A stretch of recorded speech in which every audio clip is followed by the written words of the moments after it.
I'm glad to have you here. Follow my story until the end and comment the city you're watching from. The old radio on my kitchen shelf was playing a sad bolero, the kind my husband Thomas used to love before he passed away 10 years ago. I glanced out the window as rain pattered against the glass, drops splattering all the way to my gas stove. Oh no, I murmured, closing the window quickly. The last thing I needed was the wind extinguishing the flame. Tonight's dinner was just for me. My hands moved with practiced efficiency, chopping vegetables for a simple beef stew, Thomas's recipe that I still made every Wednesday, more out of habit than anything else. My small kitchen in Montreal was modest but cozy, with its worn mosaic floor and the faded yellow curtains that had been hanging there since Joshua was a boy. At 62, I had grown comfortable with my quiet routines. After Thomas died, it was just me and occasional visits from my son Joshua. The clock on the wall read 8:45 p.m. when I heard the front door open, followed by the sound of wet shoes squeaking against the tile floor. "Mom!" Joshua's voice called out, sounding deeper and more strained than usual. I turned, wiping my hands on my apron. "In the kitchen, honey." Joshua appeared in the doorway, his tall frame seemingly weighed down by invisible burdens. At 35, he was the spitting image of his father, same dark hair, same thoughtful eyes, same strong jaw. But tonight, those eyes were bloodshot, his shoulders slumped forward. His expensive suit was soaked through from the rain, dark patches spreading across the light gray fabric. "You're drenched," I said, moving to help him with his coat. "Is everything all right?" He placed a cold hand on my shoulder, the rain from his sleeve dampening my blouse. "I'm exhausted. Mom, it's been a hell of a day at Horizon Tech." He ran a hand through his wet hair. "The Phillips deal is falling apart, and the board is breathing down my neck." As CEO of Horizon Tech, Joshua had built the company from the ground up, turning it into one of the region's leading technology firms. But success came with pressures I could only imagine. "I think I'm going to turn in early," he continued, his voice trailing off. "I have another meeting first thing tomorrow." I frowned, noticing the dark circles under his eyes. "You should get out of those wet clothes first. You'll catch your death." He nodded absently, his gaze distant. "Yeah, I will." He leaned down and kissed my cheek. "Don't worry about me, Mom. I just need some sleep." I watched as he trudged up the stairs to his old bedroom, which I'd kept exactly as it was when he left for college. He still used it occasionally when he needed to escape from the demands of his life with Lauren Adams Clark, my daughter-in-law of 3 years. A beautiful, ambitious woman who worked as a marketing executive at Pinnacle Industries. She and Joshua lived in a sprawling house across town, the kind with marble countertops and a 3-car garage.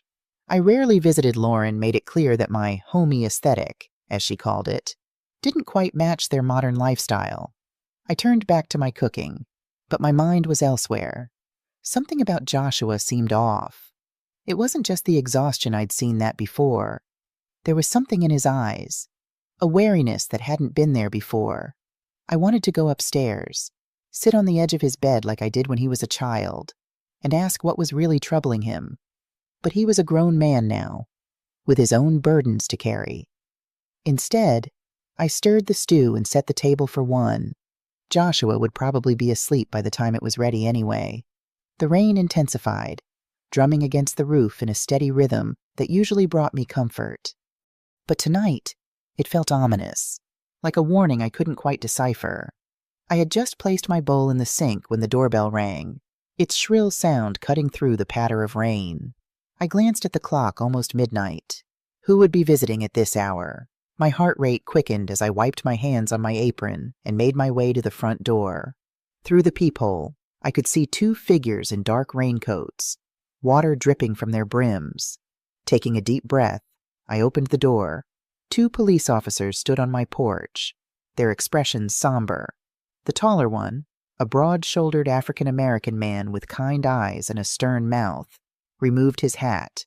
Water dripped onto my welcome mat. "Mrs. Clark," he asked, his deep voice gentle but formal. "Yes," I replied, my hand instinctively tightening on the doorknob. "I'm Lieutenant Stephen Rogers, Montreal Police Department."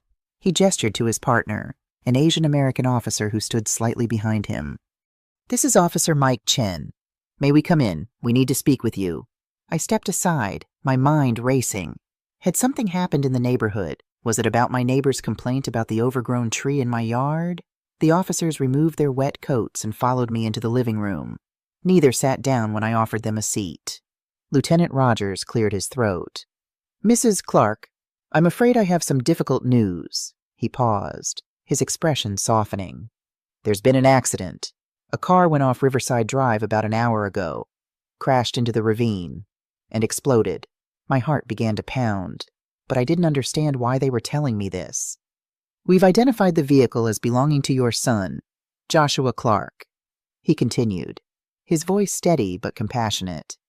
I'm very sorry to tell you that he died in the crash. The room seemed to tilt. I gripped the back of the sofa to steady myself. That's impossible, I said, my voice surprisingly firm despite the tremor in my hands. My son is upstairs sleeping. He came home not long ago. Lieutenant Rogers and Officer Chen exchanged glances. Ma'am, are you certain? Rogers asked carefully. Of course I'm certain. I spoke with him myself. He was tired from work and went upstairs to rest. I pointed toward the staircase. He's in his old bedroom right now. Rogers nodded to Chen, who moved toward the stairs. If you don't mind, Mrs. Clark, we'd like to check. His tone was gentle, but left no room for refusal. This way, I said, leading them upstairs, my legs somehow carrying me forward despite the numbness spreading through my body. Outside Joshua's bedroom door, I knocked softly. Joshua, honey. No response. I knocked again, louder this time. Joshua, there are some police officers here. They need to speak with you. Still nothing. With a shaking hand, I turned the knob and pushed the door open. The small bedside lamp cast a soft yellow glow across the room. On the bed was a shape under the covers, the outline of a person sleeping. See, I said, relief washing over me. He's right there, sleeping. But Lieutenant Rogers held out his arm, stopping me from entering. His other hand moved to his holster, and I saw him exchange a quick glance with Officer Chen. Mrs. Clark, please step back, he said, his voice low and tense. What, why? Please, just stay there. Something in his tone made me obey. I watched as he cautiously approached the bed, Chen right behind him. With a swift motion, Rogers pulled back the covers. There was no one there, just pillows and Joshua's jacket, arranged to look like a sleeping form. My knees buckled. Officer Chen caught my arm, steadying me. Mrs. Clark, when did you last see your son? Rogers asked, his voice now sharp with professional concern. Just a few hours ago, I insisted, my voice trembling. He came in from the rain. He spoke to me in the kitchen. He went upstairs to sleep. I looked wildly from the empty bed to the officers. I'm not making this up. Rogers holstered his weapon and stepped closer, his expression a mixture of concern and suspicion. Mrs. Clark, the car accident happened approximately 1 hour ago. The driver was pronounced dead at the scene. The vehicle registration and the wallet found in the wreckage both belonged to Joshua Clark. I shook my head vehemently. No, there must be some mistake. He was here. I saw him. I spoke to him. Rogers's gaze softened slightly. Sometimes in moments of extreme shock, our minds can play tricks on us. I am not imagining things. My voice rose, echoing in the small bedroom. My son was here. Chen spoke for the first time, his voice quiet. Ma'am, does your son have any identification with him? A driver's license, perhaps. I hadn't thought of that. His wallet would be in his coat pocket. He always puts it there when he comes home.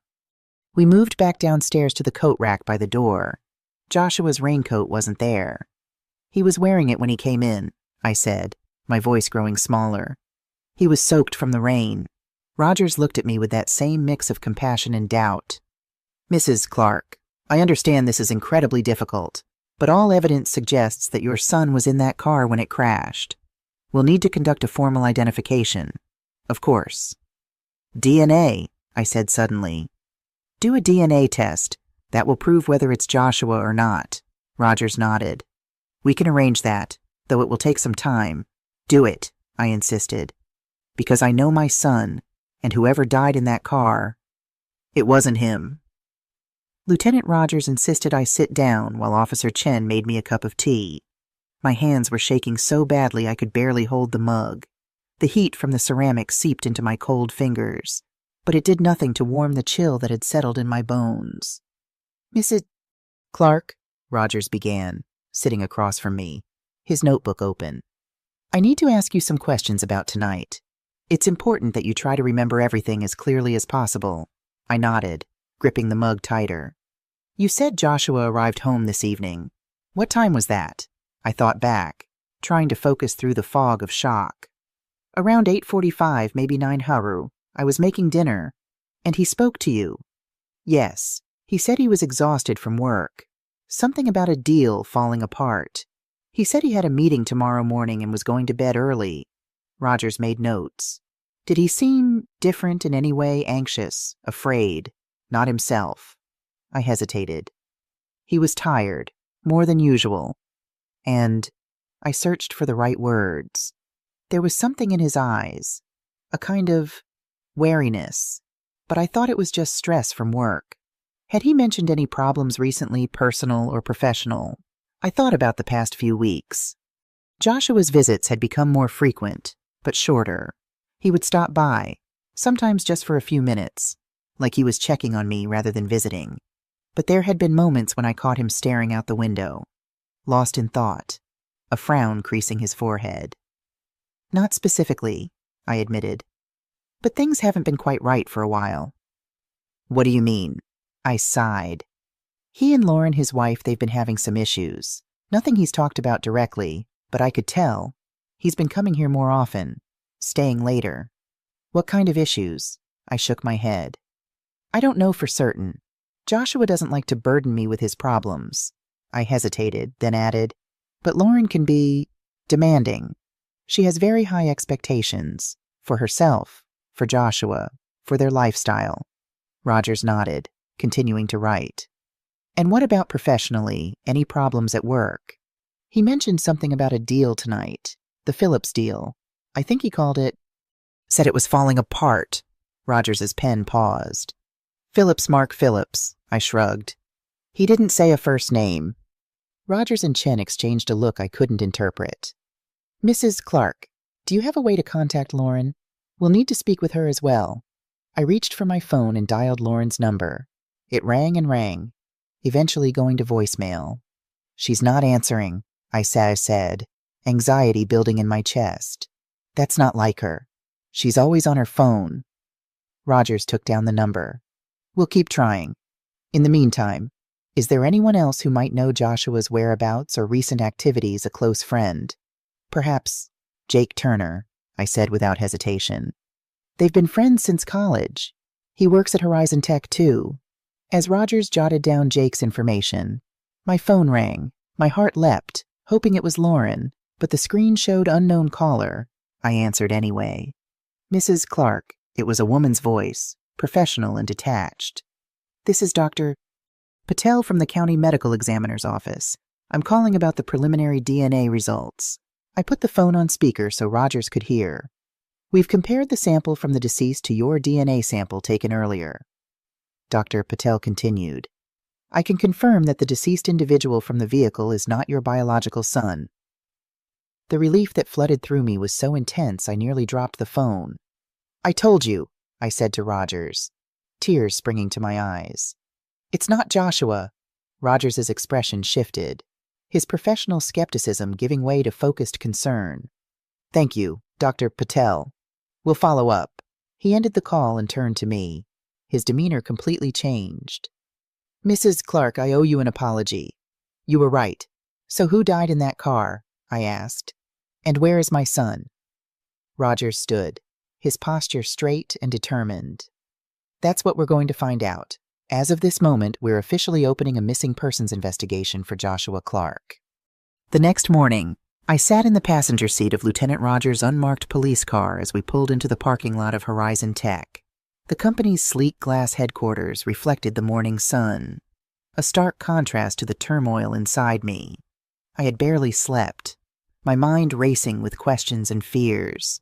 If Joshua wasn't in that car, where was he, and who had I spoken to in my kitchen last night? The more I thought about it, the more certain I became that something about Joshua had been off, his voice a little different, his mannerisms not quite right.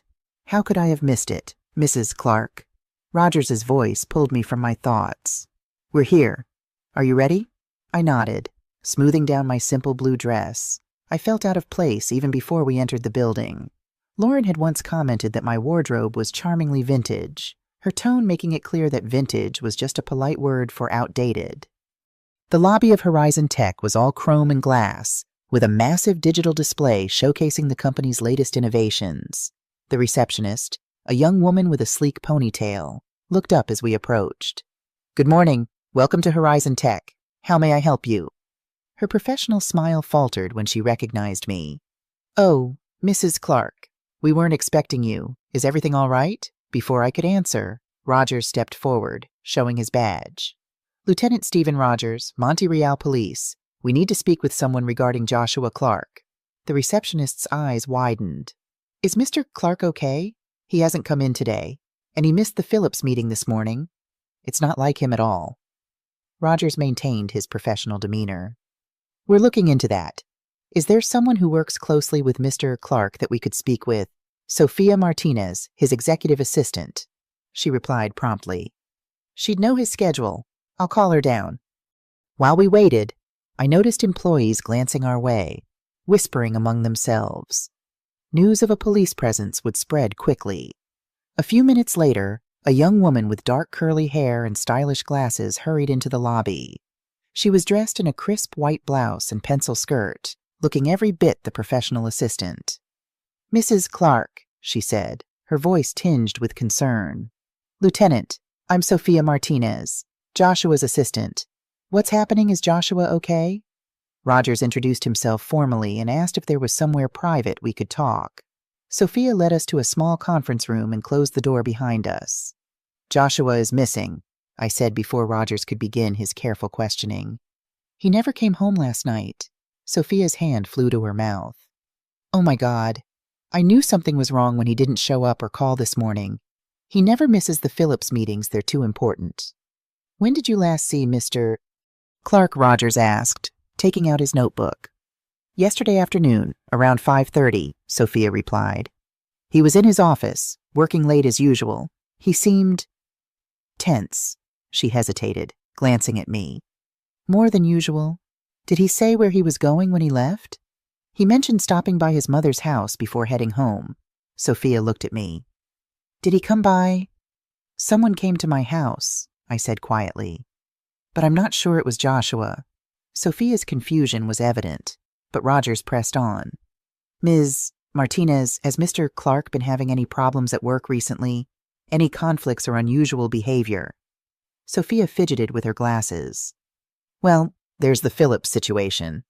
What situation is that, exactly? Rogers asked. Mark Phillips, Sophia explained. He used to be Joshua's business partner, years ago, before Horizon Tech really took off. They had a falling out over an intellectual property dispute. Phillips claimed Joshua stole his idea for our flagship security software. What happened? I asked, surprised. Joshua had never mentioned this to me. Phillips sued, but lost. The court ruled that the idea had been developed jointly, but the implementation was entirely Joshua's work. Sophia's expression darkened. Phillips lost everything, his reputation, his money.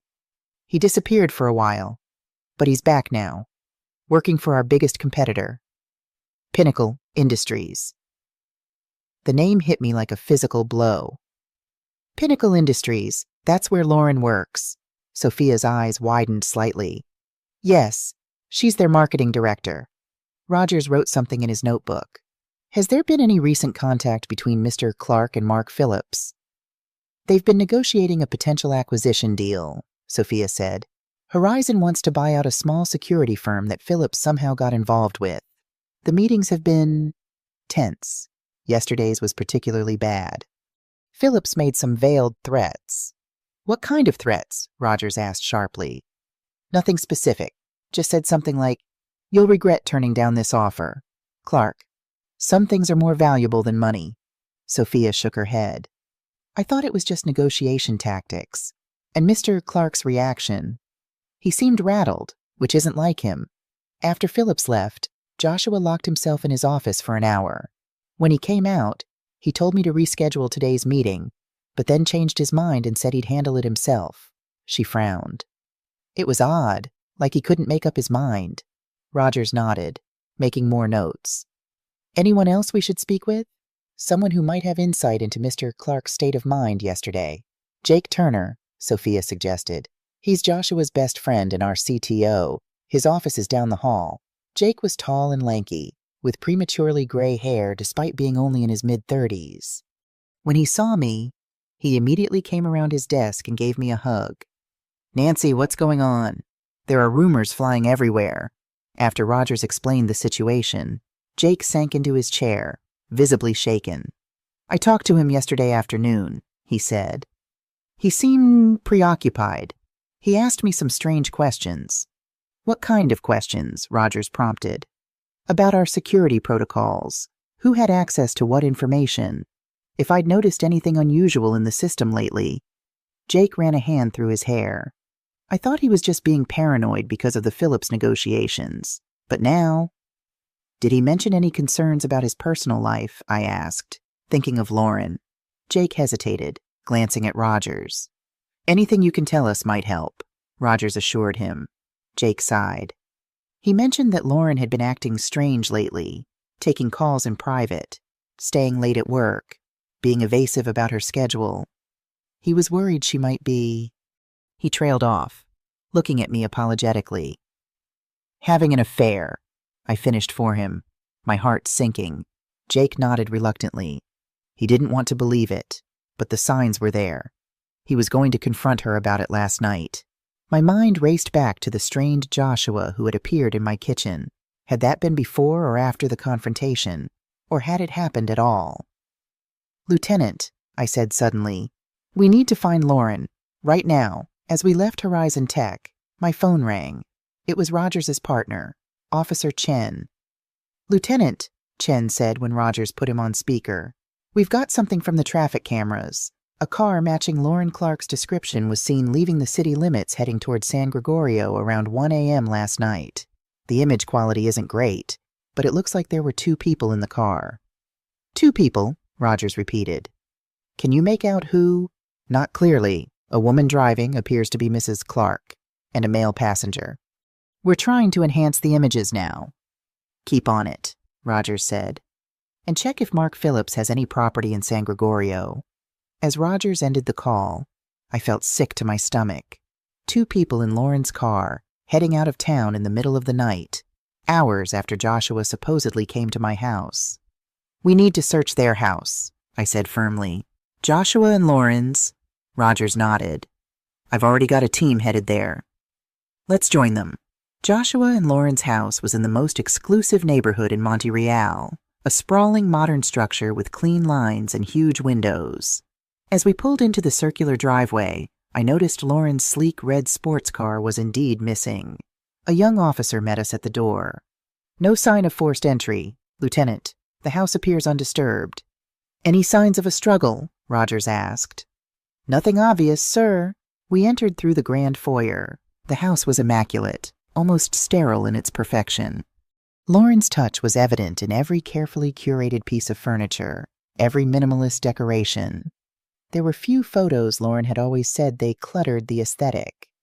I've never been comfortable here, I admitted quietly to Rogers as we moved through the living room. It's like a museum, not a home. When was the last time you visited? He asked. About 2 months ago. Lauren hosted a dinner party for Joshua's board of directors. I smiled ruefully. She asked me to use the service entrance and stay in the kitchen, said my homespun charm wouldn't fit the professional image they were trying to project. Rogers raised an eyebrow but said nothing. We moved upstairs to the master bedroom. The king-sized bed was made perfectly, not a wrinkle in sight. His and hers closets stood on opposite walls. Lauren's was a showcase of designer clothing, each piece spaced precisely on identical hangers. Joshua's was more modest but still impeccably organized. Nothing seems out of place, Rogers mused. I opened Joshua's nightstand drawer. Inside was a small leather-bound book. His journal, I said, surprised. He's kept one since he was a teenager. Rogers pulled on a pair of latex gloves before taking it. May I? I nodded, and he carefully opened it to the most recent entry, dated the day before. Elle continues to take private calls, leaving the room when her phone rings. Rogers read aloud. Found receipts for jewelry I never received. Restaurant bills for places we've never been. When confronted, she becomes defensive, accuses me of spying, beginning to suspect connection to MP and Pinnacle deal.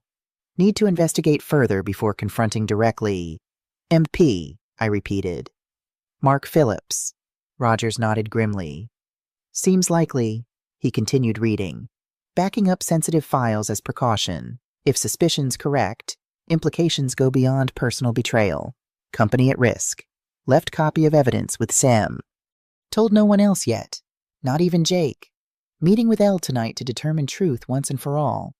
Sam must be Sophia Martinez, I said. We need to go back and talk to her again.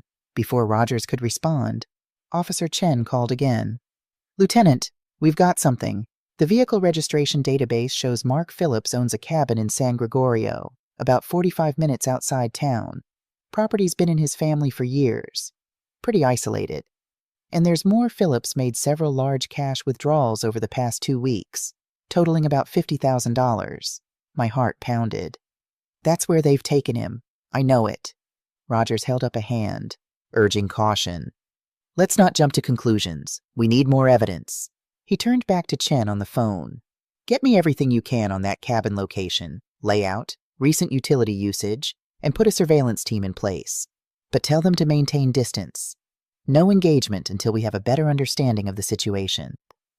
After hanging up, Rogers turned to me. We need to check one more thing before leaving. He led me to Joshua's home office, a space that felt more lived in than the rest of the house. Books lined the shelves. Papers were stacked neatly on the desk. A framed photo of Joshua and me at his college graduation sat in the corner, one of the few personal touches in the entire house. Rogers went straight to the desk and began checking drawers. In the bottom one, locked but easily opened with a letter opener, we found a manila envelope labeled insurance. Inside was a life insurance policy for Joshua Clark, valued at $2 million. The sole beneficiary, Lauren Adams Clark. My hands trembled as I read the document. $2 million, I whispered. That's the price of my son's life. Rogers took the policy, placing it carefully in an evidence bag. Mrs. Clark, we need to find Sophia Martinez immediately. If Joshua left evidence with her, it could be crucial. As we rushed back to the car, my phone buzzed with a text message from an unknown number. Mom, if you're reading this, I'm in danger. Don't trust Lauren. Evidence in safe deposit box. First National. Key in your rose garden. Under Stone Frog. Love you. I showed it to Rogers, my heart racing with hope and fear. It's from Joshua. He's alive. Rogers studied the message. When was this sent? I checked the timestamp. 3:17 a.m. That's after the car accident. After the cameras caught Lauren's car leaving town. Rogers' expression was grim but determined. Let's get to your house and find that key. The drive back to my modest home seemed to take forever. As soon as Rogers parked, I ran to the small rose garden at the side of the house, ignoring the thorns that scratched my arms as I moved the heavy stone frog that had been a gift from Joshua years ago. There, wrapped in plastic, was a small key. Rogers drove us to First National Bank, calling ahead to ensure they would cooperate with the police investigation. The bank manager led us to the safe deposit room, where the key opened box number 317. Inside was a USB drive, several photographs, and a letter addressed to me in Joshua's handwriting. The photos showed Lauren meeting with Mark Phillips in various locations, restaurants, hotels, his car. In some, they were clearly intimate, his arm around her waist, her hand on his cheek. But more damning were the images of them examining what appeared to be technical documents with the Horizon Tech logo clearly visible. Corporate espionage, Rogers murmured, examining the photos. She was passing company secrets to Phillips. The letter was brief but devastating. Mom, if you're reading this, something has happened to me. Lauren has been working with Mark Phillips for months, feeding him confidential information about Horizon Tech. I discovered their affair 2 weeks ago. but only recently realized the full extent of their betrayal. The USB drive contains proof emails, bank transfers, stolen technical specifications. I confronted Lauren last night. She denied everything at first, then claimed Phillips had manipulated her, that she was afraid of him. I don't know what to believe anymore. I'm meeting with our legal team tomorrow to begin divorce proceedings and report the corporate espionage to the authorities. If anything happens to me before then, this evidence will ensure justice is served. I love you, Mom. I'm sorry for not seeing the truth sooner. Joshua. Tears blurred my vision as I folded the letter. My son was alive at least when he wrote this, but in terrible danger. Lauren hadn't just betrayed him emotionally. She and Phillips had conspired against his company, possibly against his life. Rogers was already on the phone, mobilizing his team. I want full surveillance on Phillips's cabin in San Gregorio. Satellite imagery, thermal scanning if we can get it, and put out an APB on Lauren Clark and Mark Phillips. Consider them armed and dangerous. He turned to me, his expression softening slightly. Mrs. Clark, I need to get you somewhere safe while we handle this. I shook my head firmly. No, my son is out there, and I'm going to help find him. You can protect me by finding Joshua. Rogers studied me for a moment, then nodded. All right, but you stay with me, and you follow my instructions exactly. Understood. Understood. I agreed. Now, let's go find my son. The afternoon sun was fading as Lieutenant Rogers' car sped along the highway toward San Gregorio.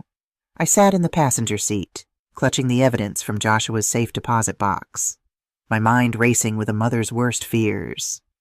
Tell me about Mark Phillips, Rogers said, breaking the tense silence. Did Joshua ever mention him before all this? I shook my head, still trying to piece together the fragments of my son's life that had been hidden from me. Never by name. He was always private about work conflicts, said he didn't want to worry me. I gave a bitter laugh. As if mothers don't worry anyway, Rogers nodded, his eyes never leaving the road. Based on what we've found, Phillips and Joshua have quite a history. Our background check shows they founded a small tech startup together right out of college, Meridian Security Solutions.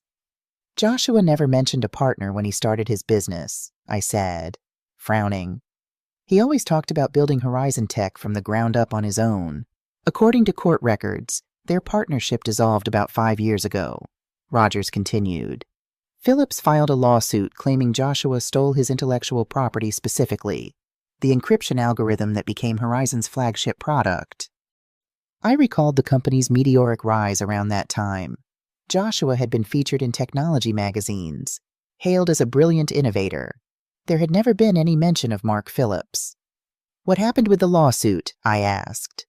Phillips lost. The court ruled that while the initial concept had been developed jointly, Joshua had done all the actual programming and implementation. Phillips couldn't provide any evidence that he'd contributed meaningfully to the final product. Rogers glanced at me. He lost everything: his reputation, his investment, his future in the industry. No tech company would touch him after that. The pieces were beginning to fit together.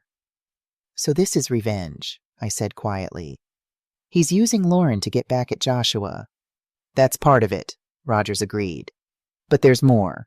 Officer Chen found that Phillips resurfaced about a year ago, working for Pinnacle Industries under a slightly altered name, Marcus Phillip. Pinnacle is Horizon's biggest competitor. And that's where Lauren works, I added, the betrayal cutting deeper. Exactly. Phillips or Phillip is their director of product development, and Lauren is their marketing director. Rogers' voice hardened. They're positioned perfectly to steal Horizon's intellectual property and replicate it at Pinnacle. With Joshua out of the way, they could destroy his company and walk away with millions. My phone rang. Jake Turner calling. I put him on speaker. Nancy? Jake's voice was tense. I've been going through our system logs like the police asked. Someone's been accessing our secure development server from Lauren's home computer for months. Thousands of files downloaded, everything from customer data to our newest security protocols. Did Joshua know? I asked. I don't think so. Not until recently. There's a log entry from 2 days ago showing Joshua locked down all the high-level access codes and changed the security protocols. He left a note in the system for me to find if he didn't check in by noon today. Jake's voice cracked slightly. Nancy, he knew he was in danger. Rogers took over. Mr. Turner, we need you to preserve all that evidence and send copies to our cybercrime unit immediately. Already done, Jake confirmed. There's something else you should know. The Phillips deal that Joshua mentioned, it wasn't just any acquisition. The company they were negotiating over, Secure Key Solutions, holds patents that would essentially make Horizon's entire security platform obsolete if they fell into the wrong hands. And Phillips controls Secure Key now, Rogers concluded. Exactly. He was using the negotiations to gain insider access to Horizon while simultaneously positioning Pinnacle to launch a competing product. It's corporate espionage, plain and simple. After ending the call, Rogers turned to me. This goes beyond a love affair or even simple revenge. Phillips and Lauren were plotting to destroy everything Joshua built. The weight of the betrayal was staggering.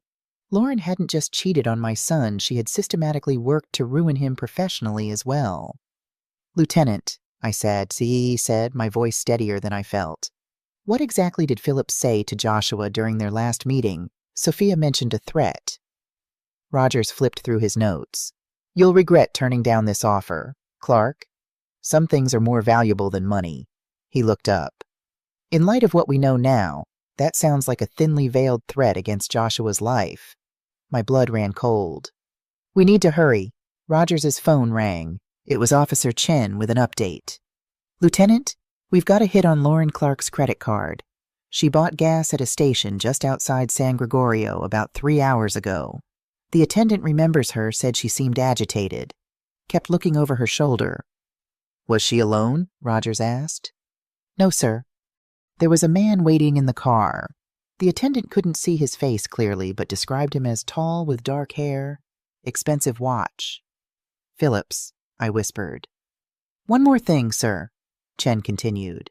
The surveillance team reports activity at Phillips's cabin. 2 people matching Lauren and Phillips's descriptions arrived about an hour ago. They're carrying supplies inside food, water, what looked like medical equipment.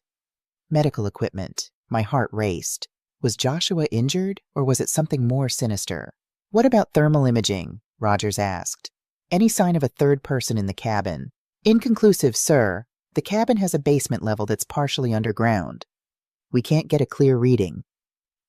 Rogers' jaw tightened. Maintain surveillance, but keep your distance.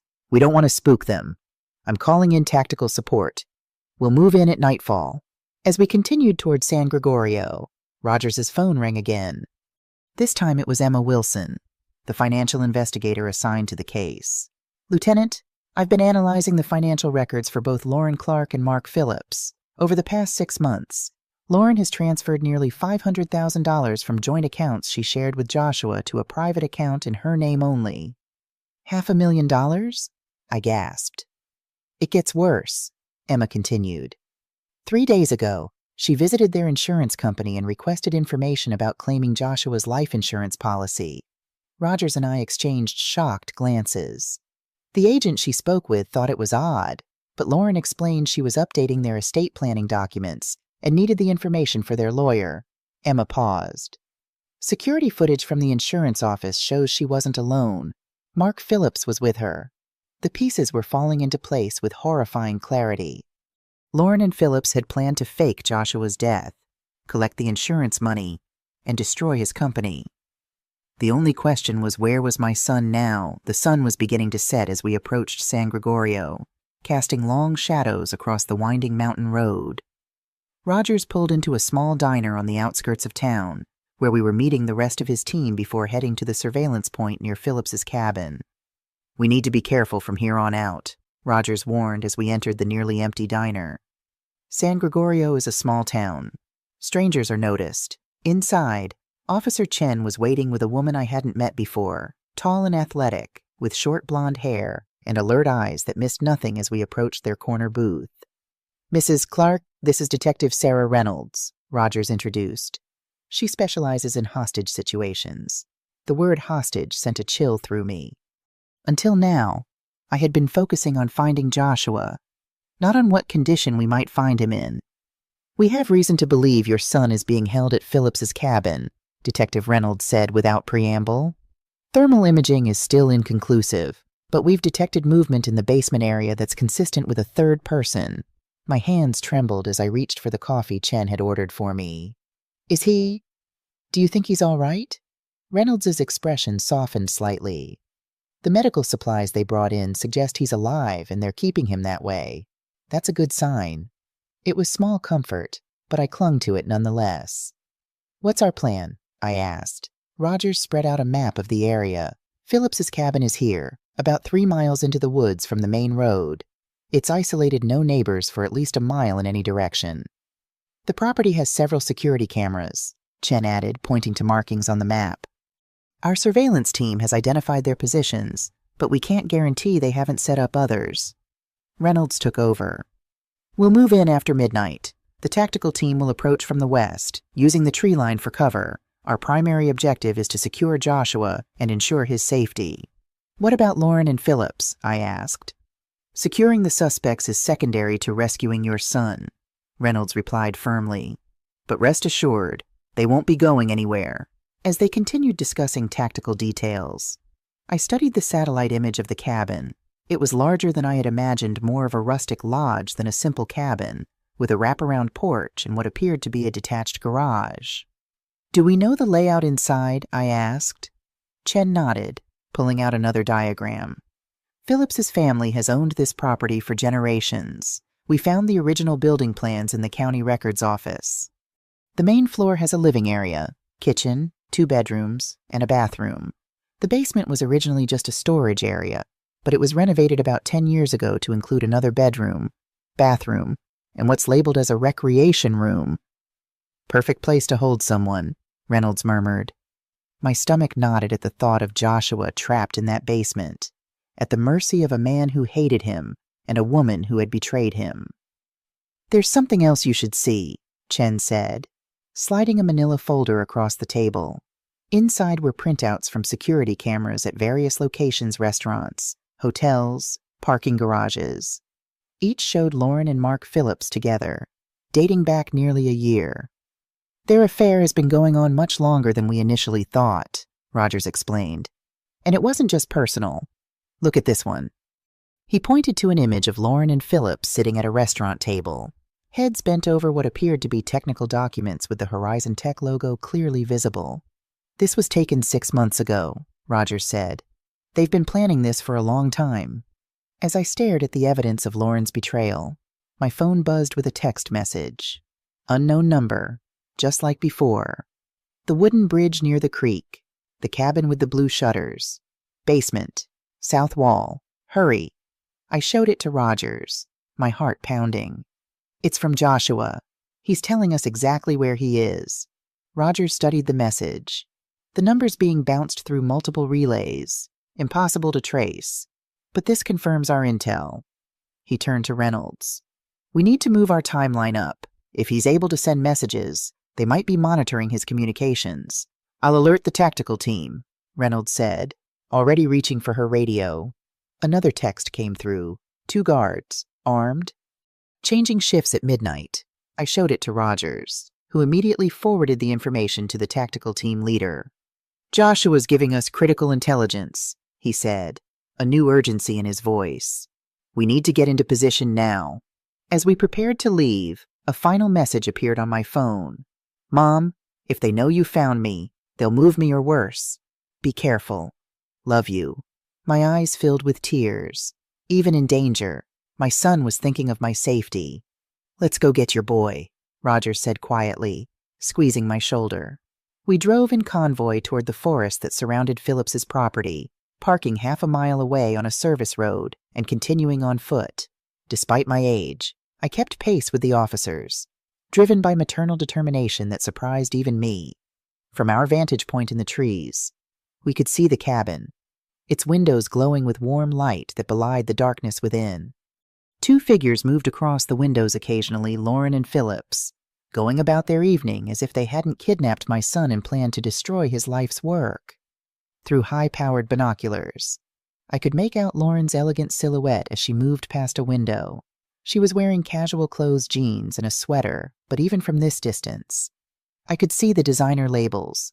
Joshua had always been generous with her, indulging her expensive tastes without complaint. How had she repaid that generosity by conspiring with his enemy, stealing his company secrets, and now holding him captive? The thought made my blood boil. "Mrs. Clark," Reynolds whispered, "I need you to stay here with Officer Chen while the tactical team moves into position.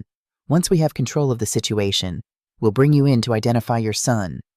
I nodded, though every maternal instinct screamed at me to run toward that cabin and find my child.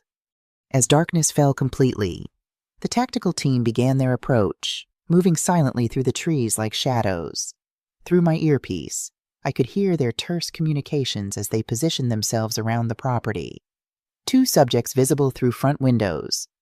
No sign of the hostage. Exterior cameras identified and bypassed. The minutes crawled by with excruciating slowness. Then, a burst of activity on the radio. Movement at the rear entrance, female subject exiting the cabin, appears to be heading to the detached garage. Through the binoculars, I watched Lauren walk quickly across the yard, looking nervously over her shoulder. She disappeared into the garage, emerging moments later with what appeared to be a small medical kit. "She's returning to the cabin," Reynolds reported. "This matches the pattern from earlier observations. They're keeping someone alive in there." "That's my son," I whispered, a mixture of fear and hope tightening my chest. As midnight approached, the tactical team completed their preparations. Reynolds turned to me, her expression serious. "Mrs. Clark, I need to be clear about what's going to happen. When we move in, it will be fast and loud. There will be shouting, possibly flashbang grenades to disorient the suspects. No matter what you hear, you must stay here with Officer Chen until we give the all clear." "Understood," I nodded, clutching the silver locket Joshua had given me for my 60th birthday. Inside was a tiny photo of him as a child, gap-toothed and smiling. That smile had been my anchor through the years after Thomas died, the light that kept me going. "Please," I whispered, as much to myself as to Reynolds. "Bring him back to me." She squeezed my hand once, then disappeared into the darkness to join the tactical team. Minutes later, the radio crackled. "All units in position. Operation commencing on my mark. 3, 2, 1. Execute." The night exploded into action. The tactical team breached the cabin from multiple entry points simultaneously. Even from our position in the trees, the operation was a blur of movement and sound shouts of, "Police get down!" followed by the disorienting bang of stun grenades. Officer Chen kept a steadying hand on my arm as we watched through night vision binoculars. 2 figures were quickly subdued in the main living area, Lauren and Phillips, caught completely by surprise. The team secured them while others moved methodically through the cabin, clearing each room. Then came the words I'd been praying for. "Basement clear. We have the hostage. Repeat, we have the hostage. Medical assistance required." "Joshua," I whispered, my knees weakening with relief. "Alpha Team reports the hostage is alive." Chen confirmed, listening to his earpiece. "They're bringing him up now." I strained to see through the binoculars as the front door of the cabin opened. 2 tactical officers emerged, supporting a figure between them. Even from this distance, I recognized my son immediately. His tall frame was hunched over, his movements unsteady. He appeared to be wearing the same clothes from when I'd last seen him, or rather, when I'd seen someone I thought was him but they were disheveled and dirty. "They're bringing him to the medics," Chen said. "We'll go down once they've assessed his condition." The next 20 minutes were the longest of my life. I watched as paramedics examined Joshua, wrapped him in a thermal blanket, and started an IV. Finally, Reynolds' voice came through our earpieces. "Mrs. Clark, you can come down now. Your son is asking for you." I didn't remember running down the hill, only that suddenly I was there, pushing past officers and medics, until I reached the ambulance where Joshua sat on the tailgate, an oxygen mask covering his face. "Joshua," I cried, tears streaming down my cheeks. He looked up, his eyes so like his father's, filling with recognition and relief. He pulled the mask aside. "Mom," he said, his voice hoarse and weak. "You found me." I embraced him gently, mindful of the IV in his arm and the bruises visible on his wrists where he'd been restrained. "Always," I whispered. "I will always find you." The paramedics allowed me a few moments with him before insisting they needed to transport him to the hospital.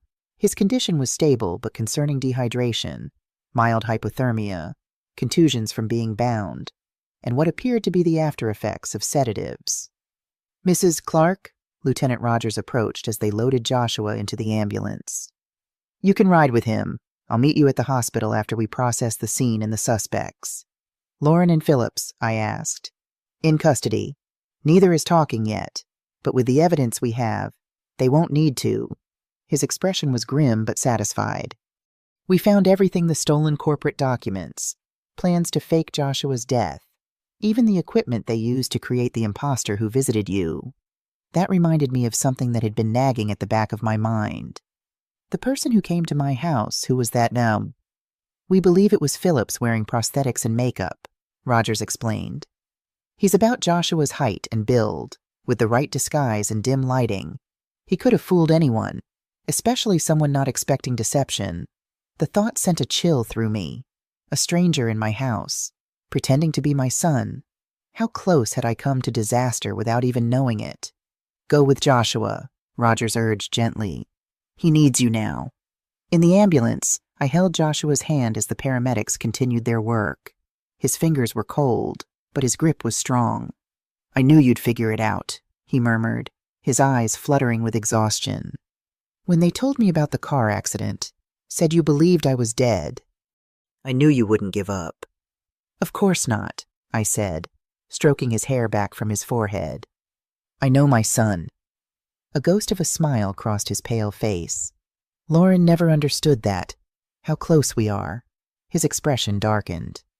"She thought she knew everything about me, but she missed the most important parts." "Don't think about her now," I soothed. "Just rest. We'll talk when you're stronger." But Joshua's mind was clearing, the urgency of his situation giving him strength. "Mom, you need to know this wasn't just about money or revenge. They were after Horizon's new security protocol, something we've been developing in secret for months." "Jake told us about the data breach," I assured him. "The police have all the evidence." Joshua shook his head weakly. "It's bigger than that. Phillips has connections to foreign interests. This wasn't just corporate espionage, it was potentially treason." The paramedic intervened. "Sir, you need to rest. Your blood pressure is elevated." Joshua ignored him, gripping my hand tighter. They were going to keep me alive just long enough to transfer everything to their servers, then stage my suicide. Lauren had already started telling friends I was depressed, setting the groundwork. I felt sick at the calculated cruelty of it all. "How did you manage to text me?" A flicker of pride crossed his face. "They took my phone, but they didn't know about my backup. Old school tech, a tiny prepaid phone I keep for emergencies, hidden in a special pocket in my belt. I could only use it when they left me alone." The ambulance arrived at the hospital, and Joshua was quickly whisked away for treatment. I sat in the waiting room, exhausted but too wired to sleep, replaying the events of the past 24 hours in my mind. Lieutenant Rogers arrived about an hour later, looking equally tired but satisfied. "How is he?" he asked, sitting beside me. "The doctors say he'll make a full recovery. They're treating him for dehydration and monitoring him for the effects of the sedatives, but there's no permanent damage." I closed my eyes briefly in gratitude. "They're keeping him overnight for observation," Rogers nodded. "That's good news. And we have more. We've recovered Joshua's laptop from the cabin. It contains all the evidence we need to prosecute Lauren and Phillips for kidnapping, attempted murder, and corporate espionage." Joshua mentioned something about foreign connections. Roger's expression turned grave. "He's right. We found communications between Phillips and individuals associated with foreign intelligence services. The technology Joshua was developing has national security implications. The FBI has been notified and is taking over that aspect of the investigation." I shook my head in disbelief. All this time, I thought Lauren was just a bit shallow, too focused on status and appearances. I never imagined she was capable of something like this. "People can surprise you," Rogers said quietly. "For what it's worth, our initial interrogation suggests Phillips was the driving force. He approached Lauren about 6 months after she started at Pinnacle. Used his charm and the promise of wealth to turn her against Joshua. That doesn't excuse what she did, I said firmly. No, it doesn't. Rogers stood. I should get back. There's still a lot of evidence to process. Will you be all right here? I nodded. I'm not leaving until Joshua does. After Rogers left, I was allowed to see Joshua again. He was sleeping peacefully, the IV still attached to his arm, but his color was better. I sat beside his bed, holding his hand, thinking about how close I had come to losing him. A soft knock at the door interrupted my thoughts. Jake Turner stood there, his face drawn with concern. Nancy, he said quietly, crossing to embrace me. How is he? He's going to be okay, I assured him, making room for Jake to sit on the other side of the bed.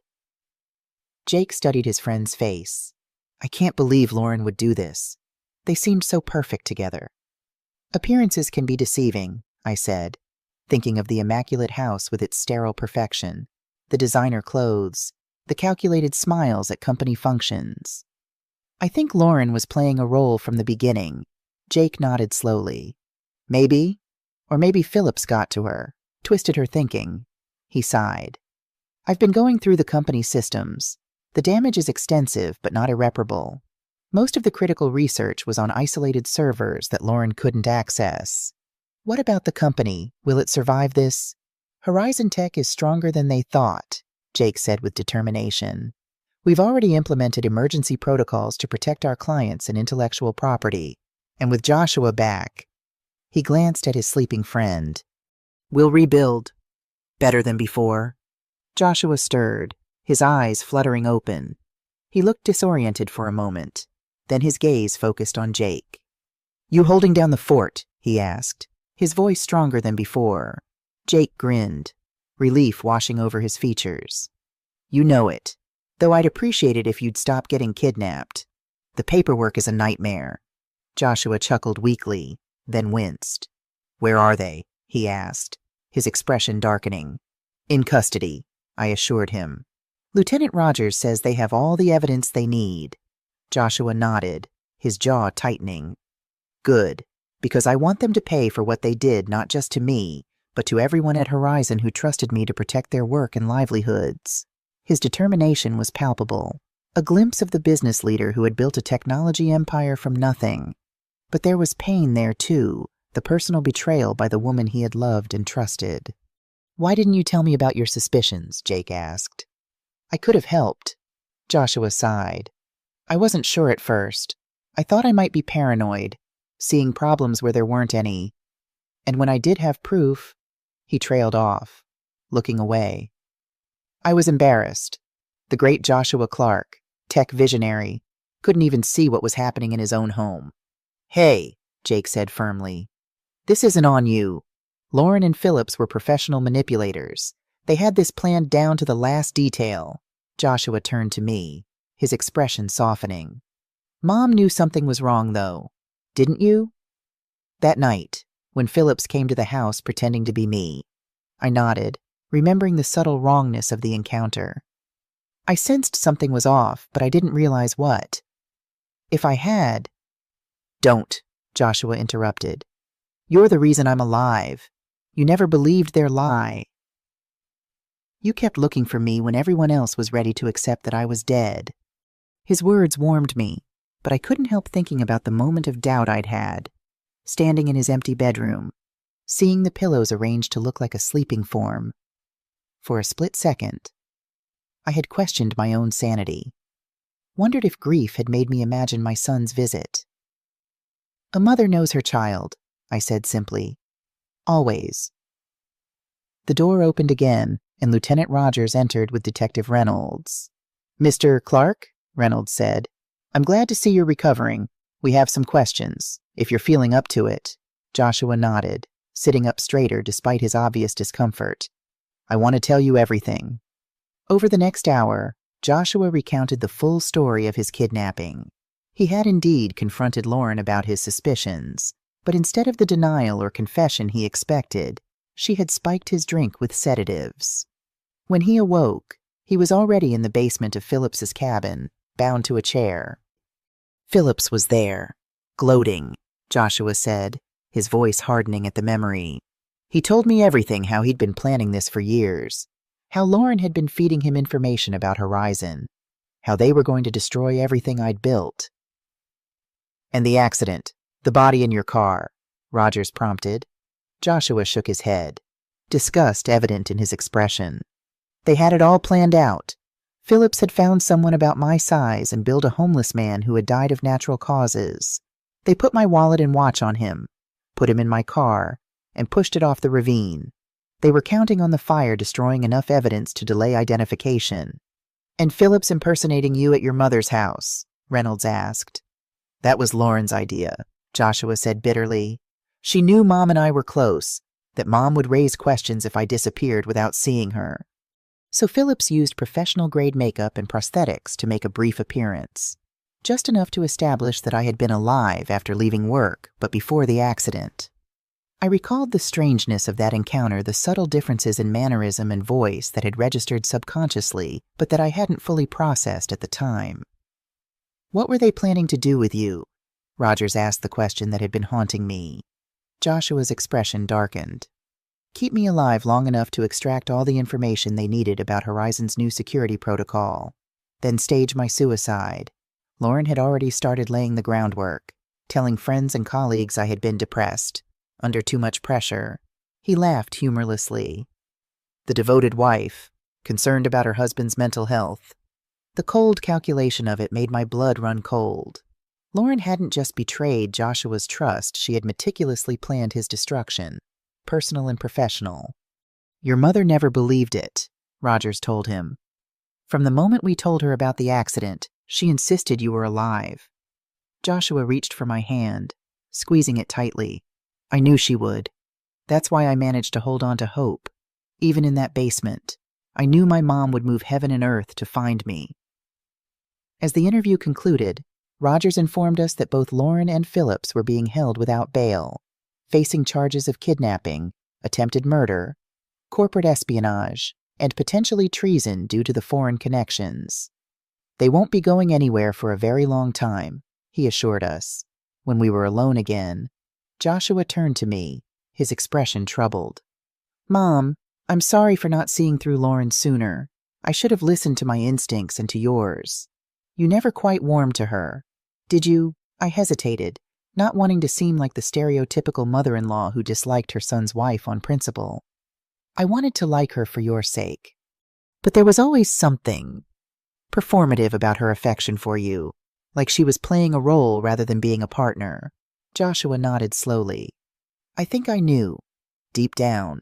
There were moments when I'd catch her looking at me with this calculation in her eyes, like she was assessing my value.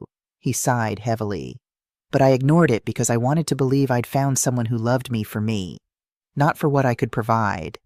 The vulnerability in his voice broke my heart. Joshua, for all his success and confidence in business, had always been more sensitive in his personal relationships. After his father died, he had thrown himself into his studies and then his work, keeping romantic entanglements brief and superficial until Lauren came along. You'll find that person someday, I promised him. Someone who sees the real you, the boy who used to rescue spiders from the bathtub, who taught himself coding just so he could make a birthday card program for me, who still calls his mother every Sunday no matter how busy he is. A smile tugged at the corner of his mouth. You make me sound like quite a catch. You are, I said firmly. And don't you forget it. As night fell, the hospital quieted. Joshua drifted in and out of sleep, the events of the past days catching up with him. I remained in the chair beside his bed, unwilling to leave even though the nurses had assured me he was out of danger. Around midnight, he woke with a start, his eyes wide and disoriented. Mom, he called, his voice tight with fear. I was instantly alert, taking his hand. I'm here, honey. You're safe. He relaxed visibly, his breathing slowing. I dreamed I was back in that basement. Phillips was there, telling me no one was looking for me, that everyone believed I was dead. Never, I said fiercely. I would never stop looking for you. He nodded, squeezing my hand. I know. That's what kept me going. He paused, his expression becoming more alert. "Mom, there's something I need to tell you. Something important." "What is it?"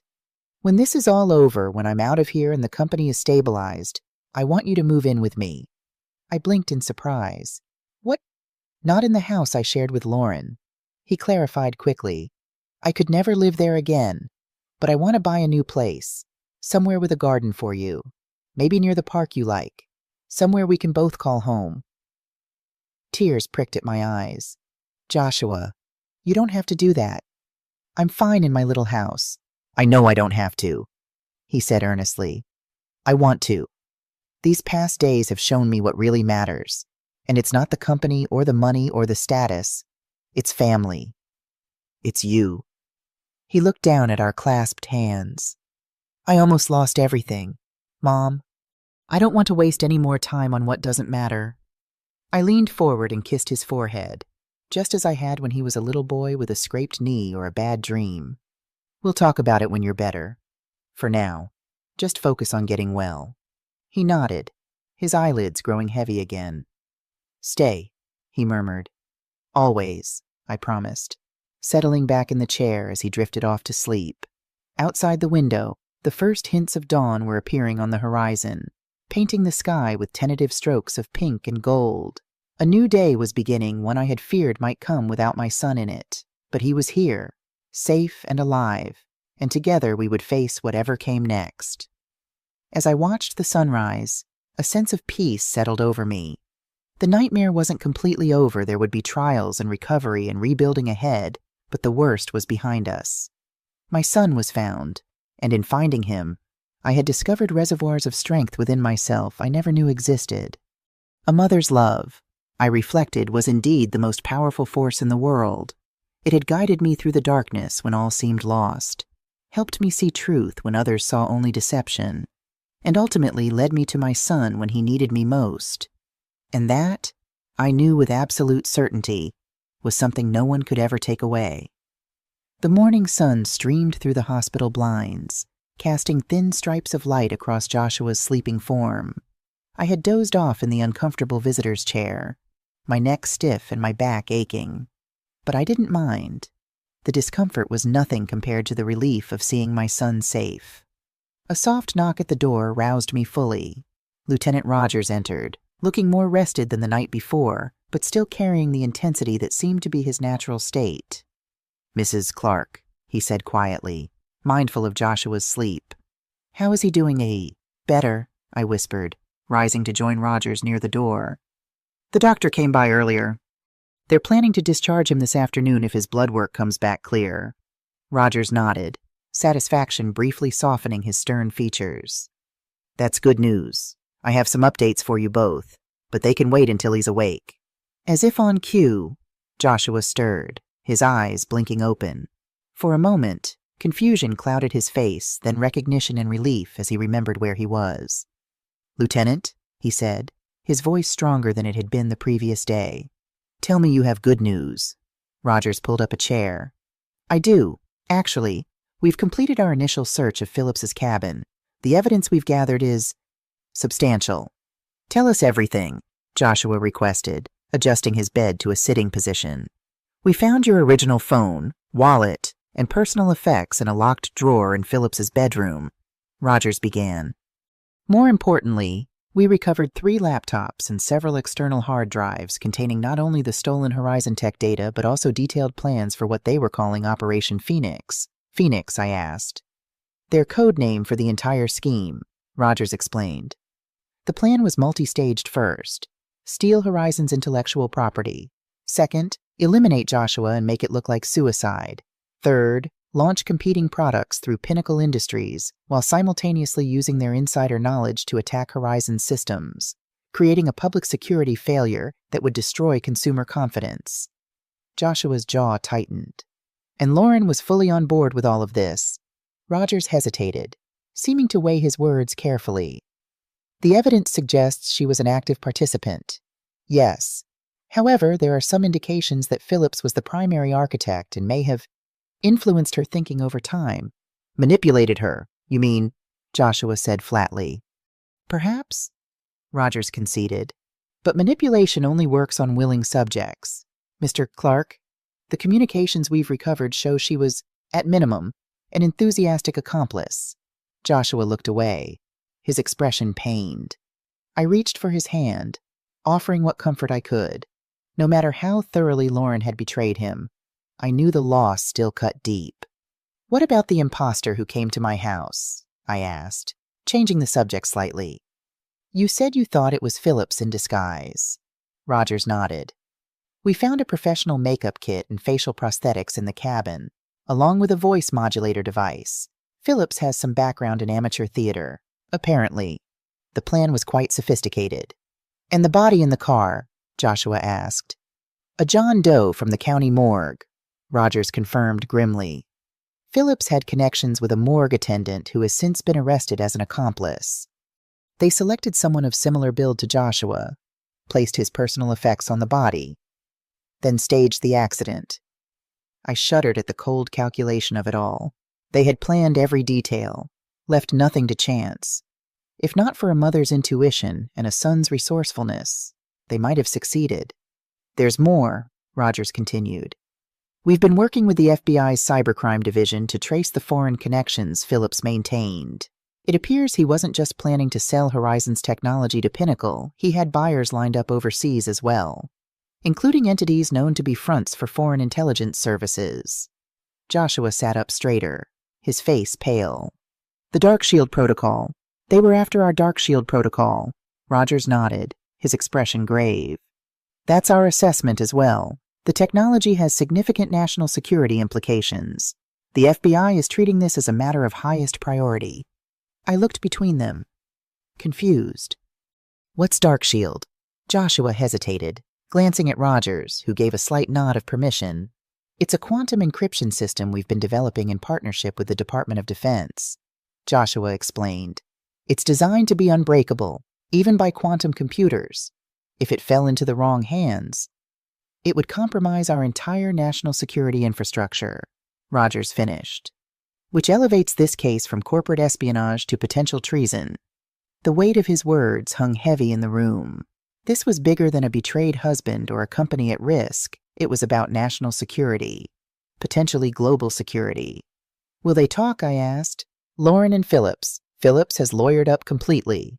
Rogers replied so, "But Lauren," he paused. "She's been more cooperative. Whether out of remorse or self-preservation is hard to say." Joshua laughed bitterly. "Self-preservation. Lauren always knew how to land on her feet." A soft knock at the door interrupted us. Dr. Patel, a petite woman with kind eyes and a no-nonsense manner, entered with a tablet in hand. "Good news, Mr. Clark," she announced. "Your blood work looks good. The sedatives are clearing your system, and your hydration levels are almost back to normal. I'm comfortable discharging you today, provided you have someone to stay with for the next 48 hours. "He'll be staying with me," I said immediately. Joshua started to protest. "Mom, your house is perfectly adequate," I interrupted firmly. "Your old bedroom is exactly as you left it, and I can take care of you just fine." Dr. Patel smiled. "That's settled, then I'll have the discharge papers prepared.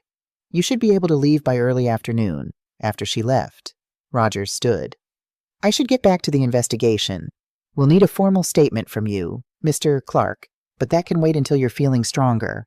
"I want to give it now," Joshua insisted. "The sooner we put Lauren and Phillips away, the better."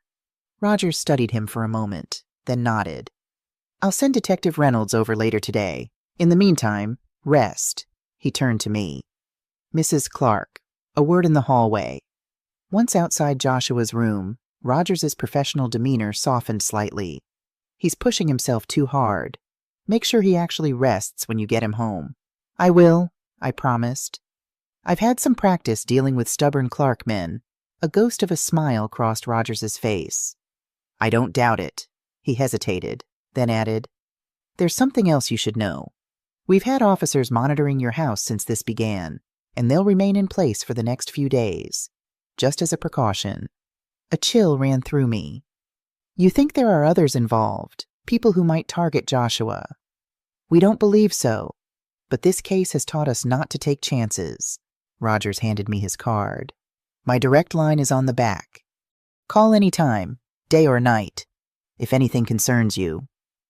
After Rogers left, I returned to Joshua's room to find him sitting on the edge of the bed, his hospital gown exchanged for the clean clothes Jake had brought by earlier.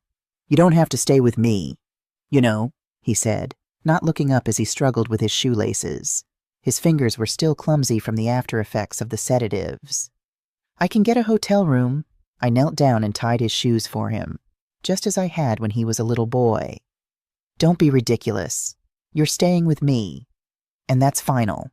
He looked up, his eyes so like his father's, filled with a vulnerability that broke my heart. I don't want to be a burden. Joshua Clark, I said firmly, you have never been, and will never be, a burden to me. You're my son, and I'm taking you home. A few hours later, we walked slowly through the front door of my modest house. It felt different now, the space charged with memories of that night when an imposter had stood in my kitchen, when I had believed, if only for a moment, that the shape in Joshua's bed was my sleeping son. Joshua paused in the entryway, his gaze traveling over the familiar surroundings. It's good to be home, he said softly. I helped him settle on the living room sofa, propping pillows behind him and draping his favorite childhood quilt over his legs, despite his protests that he wasn't an invalid. You were kidnapped, drugged, and held captive for days, I reminded him. You're allowed to be pampered a little. He smiled reluctantly. Fine, but just for today. As I busied myself in the kitchen, preparing the chicken soup that had been my go-to comfort food for Joshua since childhood, Detective Reynolds arrived to take his statement. I offered her coffee, which she accepted gratefully, and then left them to speak privately while I continued cooking. Through the kitchen doorway, I could see Joshua sitting straighter as he recounted his ordeal. His voice grew stronger as he spoke, as if the act of putting the nightmare into words was helping him reclaim his power. It started about 6 months ago. I heard him tell Reynolds. Small inconsistencies in Lauren's behavior, late nights at work that didn't match her calendar, phone calls she'd take in another room. At first, I thought... He paused. Well, the obvious. You thought she was having an affair. Reynolds supplied. Joshua nodded. But then I noticed discrepancies in our financial accounts, large withdrawals she couldn't explain, and at the same time, strange access patterns in our company systems. When did you connect the two? About 3 weeks ago. I installed a keylogger on our home computer, not something I'm proud of, but I was desperate for answers. That's when I found emails between Lauren and Phillips. His voice hardened. They weren't just sleeping together. They were conspiring to steal Horizon's technology, specifically our Dark Shield protocol. Reynolds took meticulous notes as Joshua detailed how he had gathered evidence quietly, uncertain whom he could trust within the company, preparing to confront Lauren with proof of her betrayal. The night I disappeared, he continued, I had decided it was time to act. I stopped by Mom's house first, partly to check on her, partly because, he hesitated, because I needed to remind myself of what real love looked like before I confronted the mockery my marriage had become. My heart ached at his words, at the pain Lauren had caused him. But I never made it home that night, Joshua went on. As I was leaving Mom's house, Phillips ambushed me in the driveway. He must have been watching, waiting for his opportunity. He had a stun gun. The next thing I remember, I was in that basement, tied to a chair, with Lauren and Phillips standing over me. The soup was beginning to simmer, filling the kitchen with its comforting aroma, but my appetite had vanished as I listened to my son describe his captivity, the coldness with which Lauren had treated him, the gloating satisfaction Phillips had taken in his suffering, the detailed plans they had made for his suicide once they had extracted all the information they needed.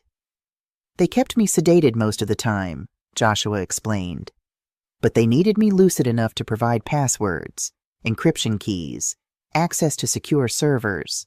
It was a balancing act for them. And that's when you managed to send the text to your mother, Reynolds asked. Joshua nodded. They didn't know about my backup phone. Every time they left me alone, I'd work on freeing one hand enough to reach it. The messages had to be brief. I was afraid they'd catch me or notice the phone. By the time Reynolds finished taking his statement, Joshua was visibly exhausted. the circles under his eyes darker despite his rest at the hospital. I showed the detective out, thanking her for her gentleness with Joshua. "He's remarkably resilient," she commented. "Most people would be completely broken after what he's been through." "He's always been strong," I said, pride warming my voice. "Like his father." After Reynolds left, I brought Joshua a bowl of soup and sat beside him while he ate, taking comfort in the simple act of caring for my child. We didn't speak much. There would be time for more conversations later, but the silence between us was peaceful, filled with the unspoken understanding that had always bound us together. Later that evening, as dusk settled over the neighborhood, the doorbell rang. Lieutenant Rogers stood on the porch, his expression unreadable. "Mrs. Clark," he said formally, "I have news I thought you'd want to hear in person." I invited him in, leading him to the living room where Joshua was resting. "Lauren has agreed to cooperate fully," Rogers announced without preamble. "She's providing details about Phillips's operation, his contacts, the extent of the information they stole. In exchange, the prosecutor may consider a reduced sentence." Joshua's face hardened. "How reduced, that's not my decision," Rogers said carefully. "But given the severity of the charges and the national security implications, even with cooperation, she's looking at a significant prison term." "And Phillips?" I asked. "Still silent, but with Lauren's testimony and the evidence we've gathered, it won't matter. He'll be going away for a very long time." Rogers' expression softened slightly. "I thought you'd want to know that justice is being served." After Rogers left, Joshua sat in silence for a long time, staring at the family photos on the mantelpiece, snapshots of happier times, of a family intact and untouched by betrayal. "I should have seen it coming," he said finally, his voice low. "There were so many warning signs." I moved to sit beside him, taking his hand in mine. "Love makes us blind sometimes." "It wasn't just love," he admitted. "It was pride. I couldn't believe that someone like Lauren, beautiful, accomplished, seemingly devoted, could be using me." The great Joshua Clark. Too smart to be fooled. He laughed bitterly. "Turns out I was the biggest fool of all." "You weren't a fool," I said firmly. "You were a good man who believed in the goodness of others. That's not foolishness. Joshua, it's humanity." He squeezed my hand, his eyes bright with unshed tears. "What would I do without you, Mom?" "Thankfully," I said. "You'll never have to find out." The days that followed fell into a gentle rhythm as Joshua recovered his strength. Each morning, we shared breakfast on the back patio, watching the birds in the garden. Each afternoon, he would work remotely for a few hours, reconnecting with his company, while I busied myself with household tasks. Each evening, we sat together in the living room, sometimes talking, sometimes simply enjoying the quiet companionship. It was a healing time for both of us. Joshua processing the betrayal that had nearly cost him everything. Me grateful for the second chance to have my son in my life. A week after his rescue, Joshua received a visit from Jake Turner and Sophia Martinez, bringing updates on Horizon Tech's recovery efforts. "The damage is contained," Jake reported, spreading charts and graphs across the kitchen table. "We've implemented new security protocols, revoked all compromised access codes, and notified our government partners about potential vulnerabilities."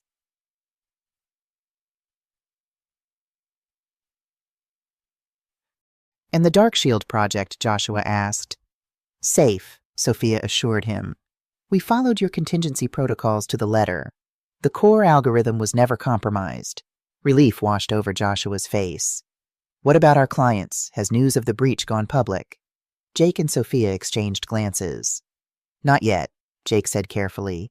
"We've kept it quiet while the investigation continues. But Joshua, we'll need to disclose eventually. Transparency is part of our corporate values." Joshua nodded, determination hardening his features.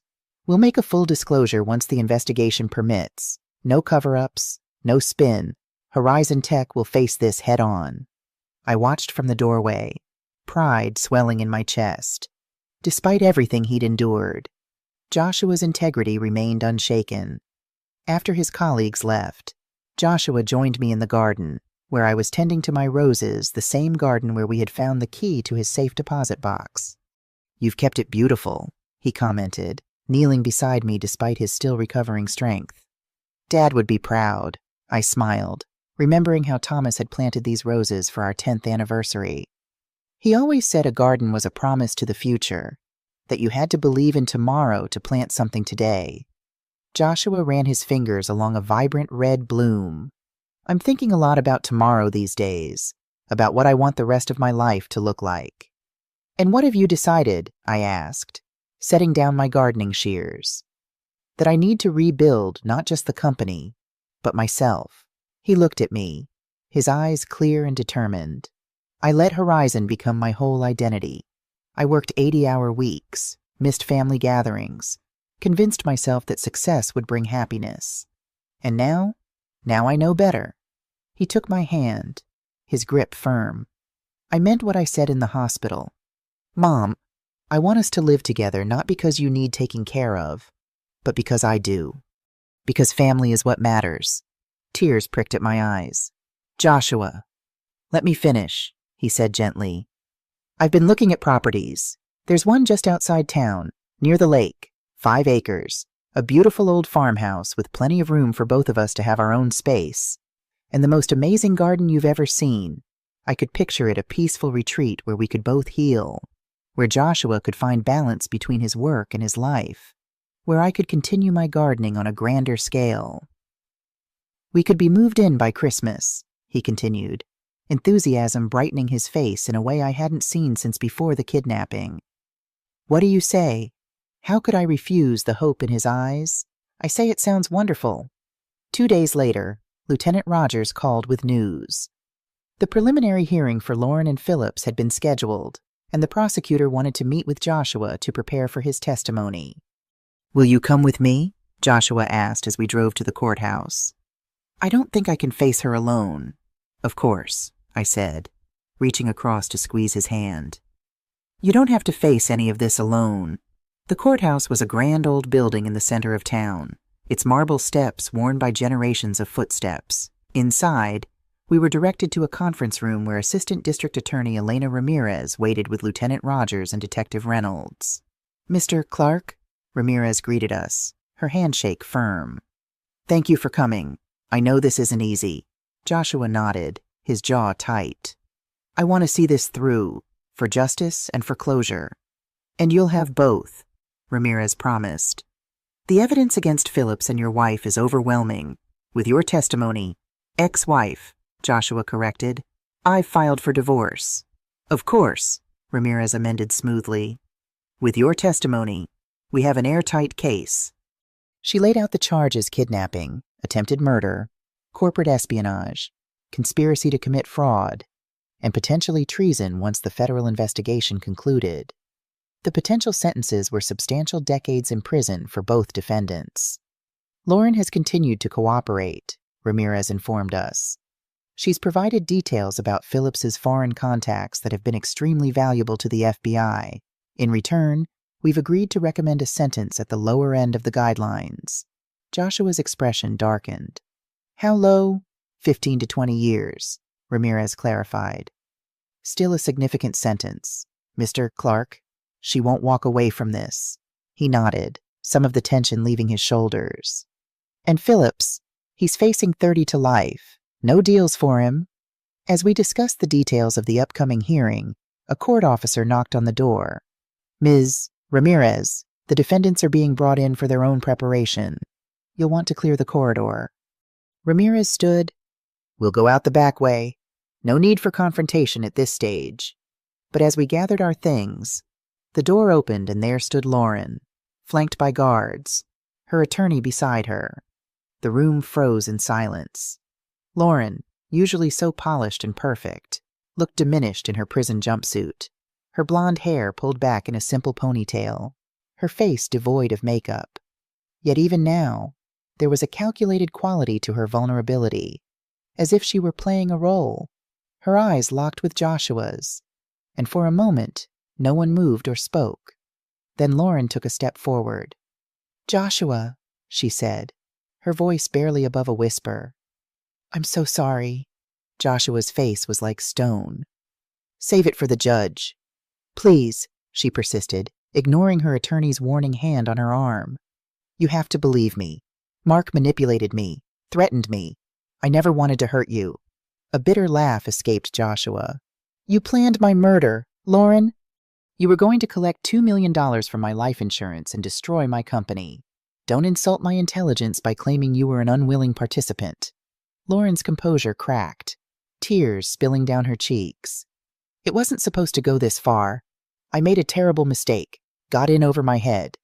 Enough, Ramirez interrupted sharply.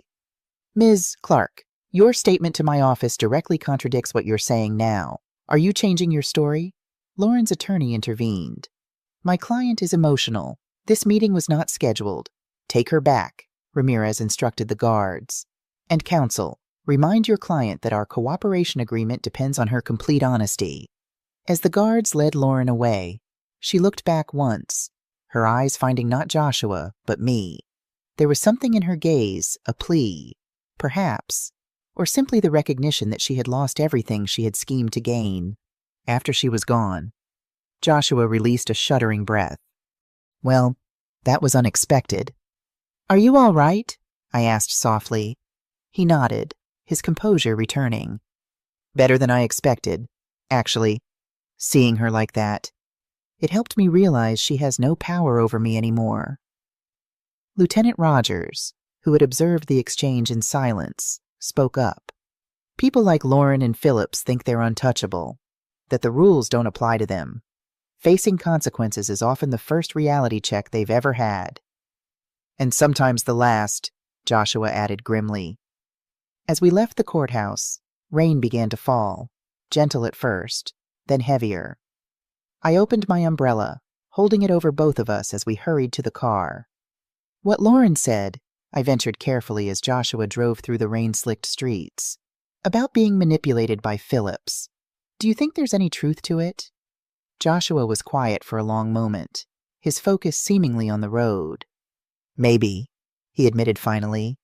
Phillips is clever, charismatic in his way, and he had years to perfect his revenge plan. But I prompted, sensing his hesitation. But Lauren is one of the most self-determined people I've ever met.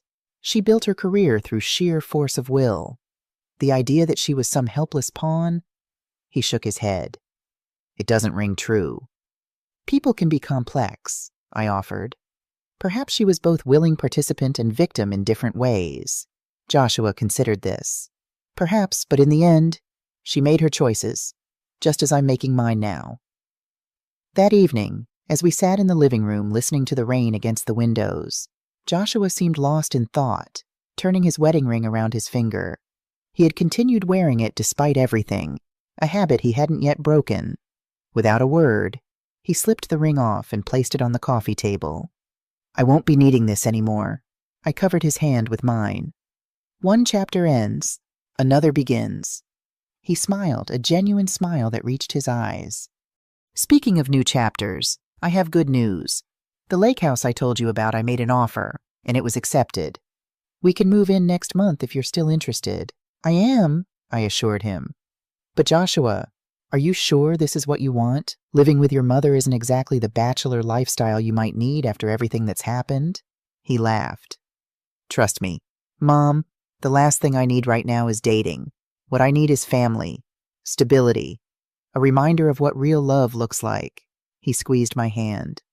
Besides, the house is big enough that we won't be in each other's way. You'll have your garden, I'll have my home office, and we'll both have peace. Peace? It sounded wonderful after the storm we had weathered. The day of the preliminary hearing arrived crisp and clear, the autumn air carrying a hint of the winter to come. Joshua stood before the mirror in his old bedroom, adjusting his tie with hands that trembled slightly. You don't have to do this, I reminded him, watching from the doorway. Ramirez said your written statement would be sufficient at this stage. He shook his head, his reflection meeting my gaze. I need to be there, to look them in the eye, to show them they didn't break me. At the courthouse, we were ushered into a side room to wait. Joshua sat straight-backed and composed, but I could see the tension in his shoulders, the slight tightness around his eyes, This would be the first time he faced both Lauren and Phillips together since his ordeal. Lieutenant Rogers joined us briefly.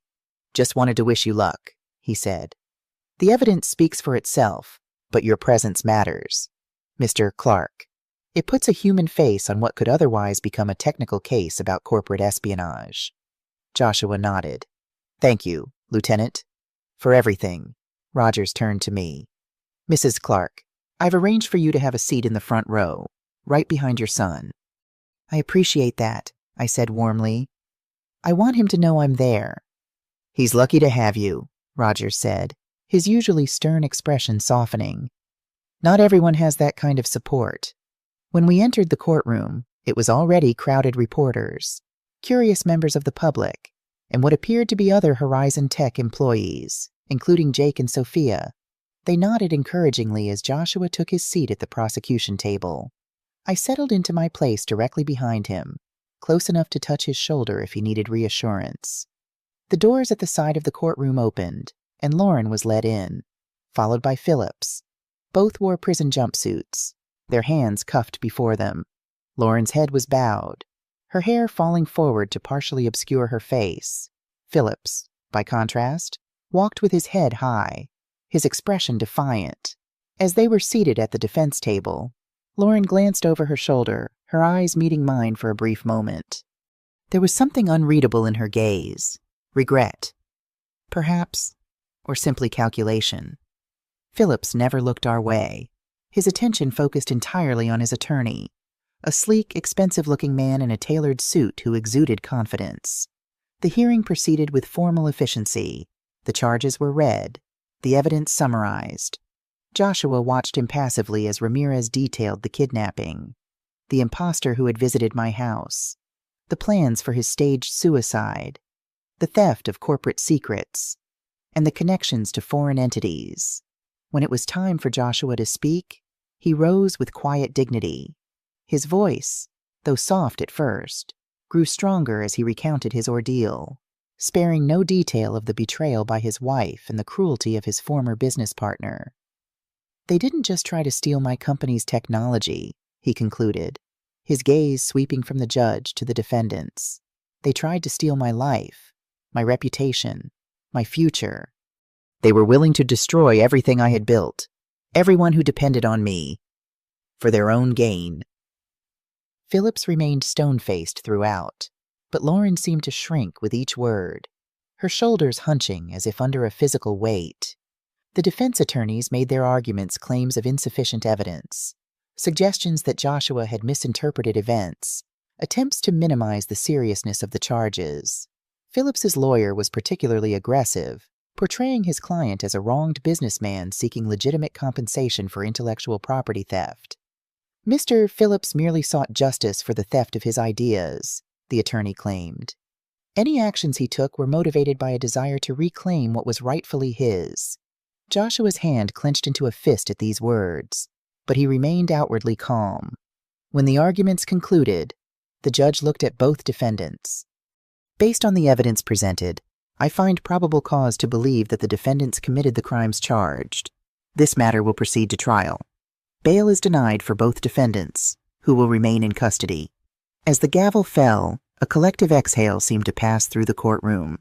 Joshua's shoulders relaxed slightly, the first phase complete. Lauren and Phillips were led away, but as they reached the door, Lauren turned, her eyes finding Joshua. "I'm sorry," she mouthed, the words silent but clear. Joshua did not respond, his gaze steady but distant, as if she were already a memory rather than a presence in his life. Outside the courthouse, reporters clustered, microphones extended. Joshua had prepared a brief statement, which he delivered with composure. "Today is not about vengeance but justice," he said.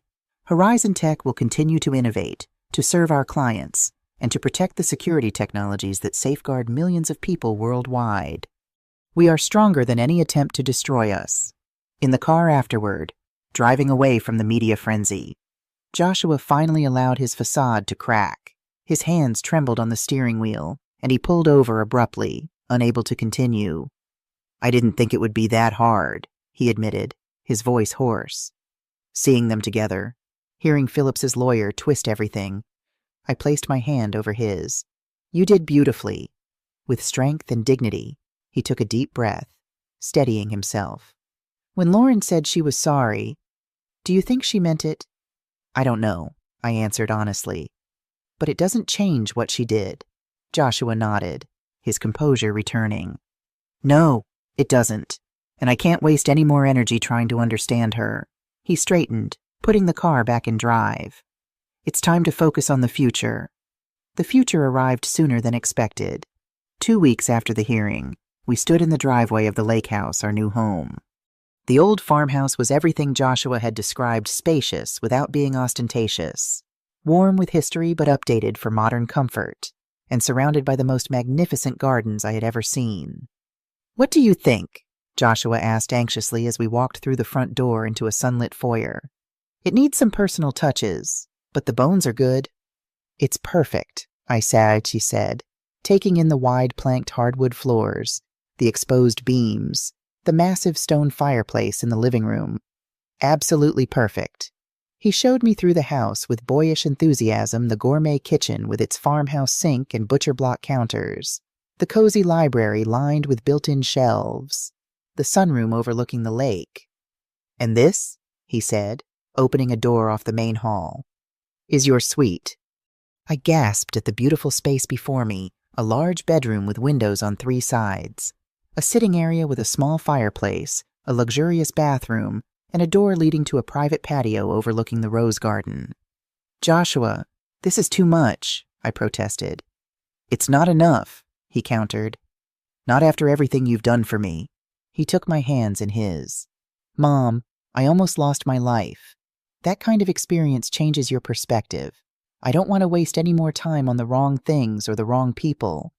I want to be surrounded by love, by family. Tears filled my eyes. Then you will be. The move happened quickly. Joshua hired professionals to pack and transport our belongings.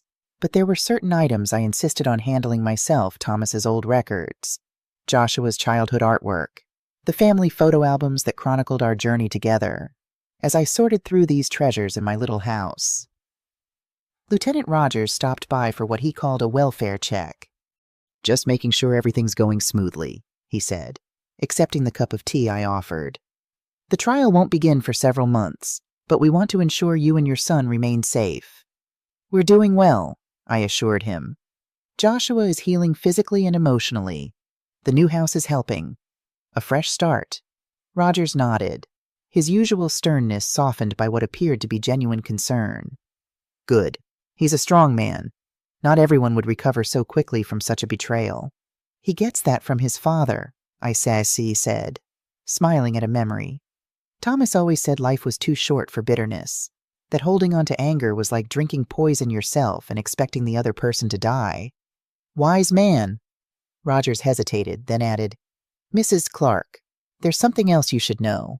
Lauren has provided information that led to the identification of Phillips's foreign contacts. Several arrests have been made. That's good news, I said cautiously, sensing there was more. It is. And in light of her cooperation, the prosecutor is considering a further reduction in the charges against her. He held up a hand as I began to protest. Not a dismissal, she'll still serve time, but the treason charges may be dropped in exchange for her continued cooperation. I considered this, torn between my desire for justice and my recognition that Lauren's information could protect national security. Does Joshua know? Not yet. I wanted to speak with you first. Gauge how he might react. I appreciated his thoughtfulness. He'll be angry at first, but he'll understand the bigger picture. Joshua has always put the greater good ahead of his personal feelings. Rogers nodded. That's what I thought. I'll speak with him tomorrow. The next day, as Joshua and I continued setting up our new home, Lieutenant Rogers visited to share the news about Lauren's cooperation deal. As I had predicted, Joshua was initially upset, but his anger quickly gave way to pragmatism. If her information saves lives or protects national security, then it's worth it, he concluded. Besides, she'll still be in prison, just not for as long as Phillips. You're taking this better than I expected, Rogers admitted. Joshua looked around at our new home, at the fresh start we were building together. I've realized something. Lieutenant, Lauren and Phillips don't deserve any more of my energy. They've already taken enough. As Rogers was leaving, he paused at the door. You know, Mrs. Clark, you should consider writing a book about all this. It's quite a story. I laughed, surprised by the suggestion. I'm not a writer. Maybe not, but you have a perspective no one else does. The mother who never gave up, who knew her son was alive when everyone else believed he was dead. He shrugged. Just a thought. After he left, I found Joshua in the garden, planting bulbs that would bloom in the spring. I joined him, kneeling on the soft earth, my hands working alongside his. Do you think we'll be happy here? He asked, pressing a bulb into the soil. I looked at my son thinner than before his ordeal, with new strands of gray at his temples, but his eyes clear and forward-looking. I looked at our beautiful new home, at the peaceful lake beyond, at the garden that would flourish under our care. Yes, I said with certainty. I think we'll be very happy. 6 months later, on a crisp spring morning, we returned to the courthouse for the final day of Lauren and Phillips's trial. The garden at the lake house was blooming with the tulips and daffodils we had planted together, a vibrant symbol of renewal that gave me strength as we prepared to face this last chapter of our ordeal. The trial had been lengthy, with weeks of testimony from technical experts, financial investigators, and cybersecurity specialists. Joshua had been a key witness, his testimony powerful in its simplicity and emotional impact. I had taken the stand as well, describing the night the imposter had come to my house and my certainty that the body in the car accident was not my son.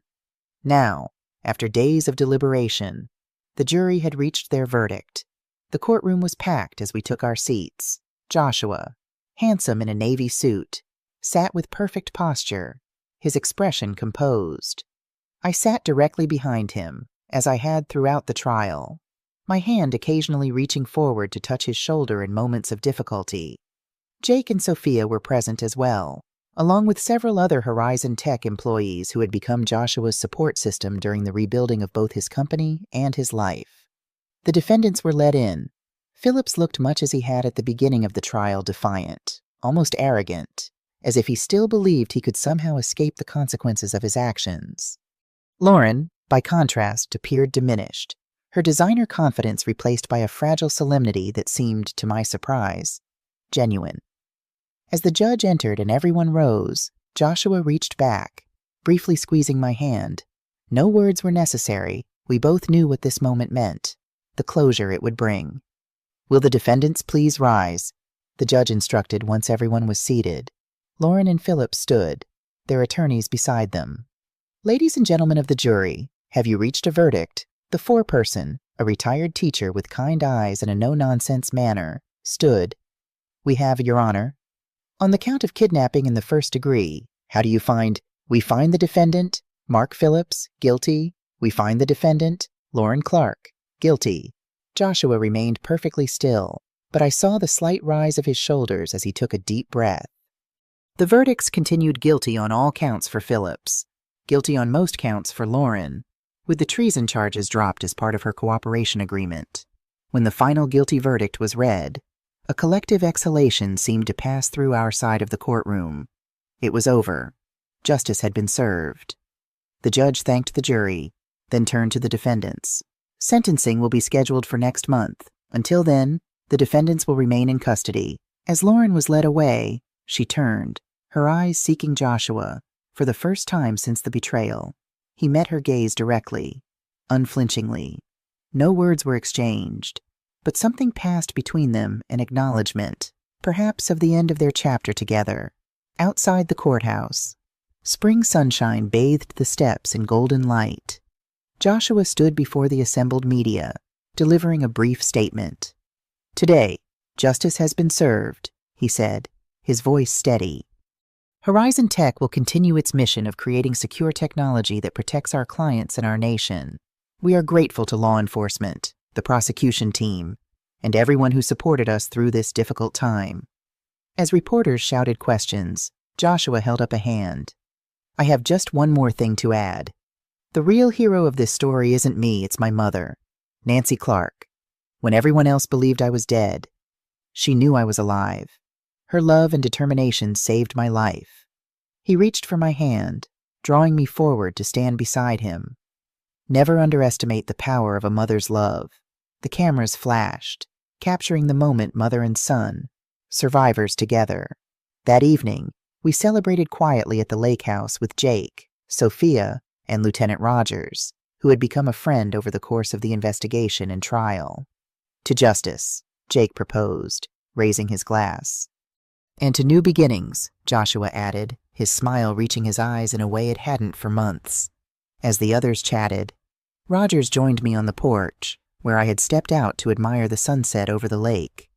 "You should be proud," he said. His usual gruffness softened. "Not just of Joshua, but of yourself. Not many people would have had your instincts or your courage." I smiled, watching the golden light dance across the water. "A mother knows her child, always." "Have you thought any more about writing that book?" he asked. I laughed. "Actually, I have. Joshua bought me a laptop and set it up in the sunroom. I've been working on it in the mornings, just for myself, really." "I'd read it," Rogers said with unexpected earnestness. "It's a story worth telling." Inside, Joshua was laughing at something Sophia had said, the sound floating through the open windows.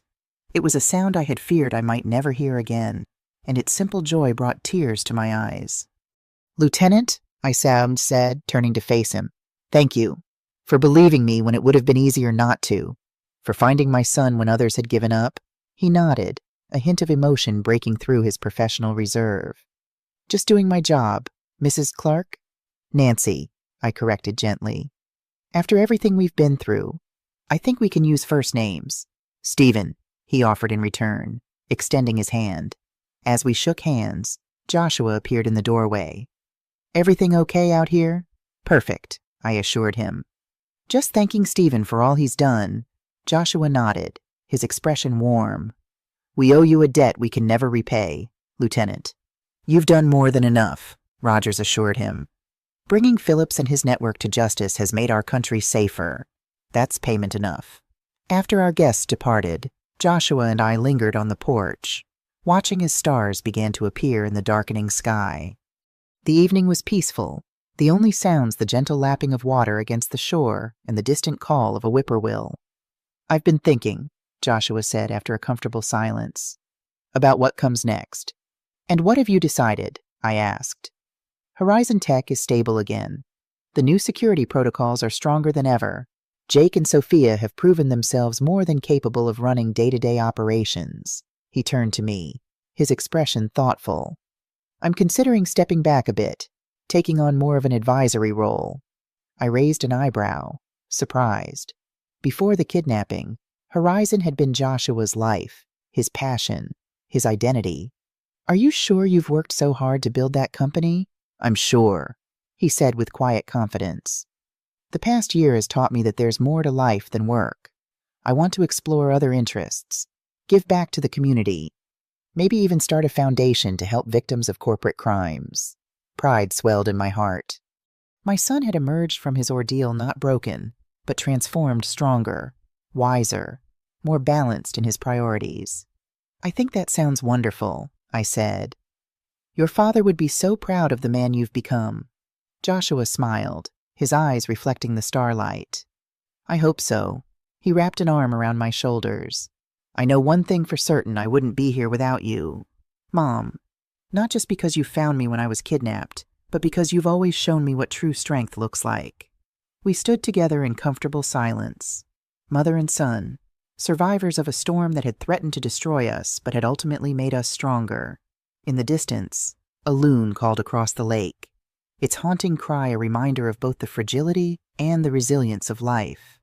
The future stretched before us, not without challenges, perhaps, but filled with the promise of healing, of growth, and of the enduring power of love. "What would you have done?" Joshua asked softly. "If they had convinced you I was dead, if you had given up looking for me?" I turned to him, my answer coming without hesitation. "That would never have happened. A mother knows her child, and I would have searched for you until my last breath." He nodded, satisfied with this truth that had saved his life. "I believe you." Together, we watched as the moon rose over the lake, casting a silver path across the water, a path leading forward, into whatever tomorrow might bring. I'm glad you followed my story until the end. What would you do if you were in my place? Have you ever been through something similar? Comment below and let me know what city you're watching from.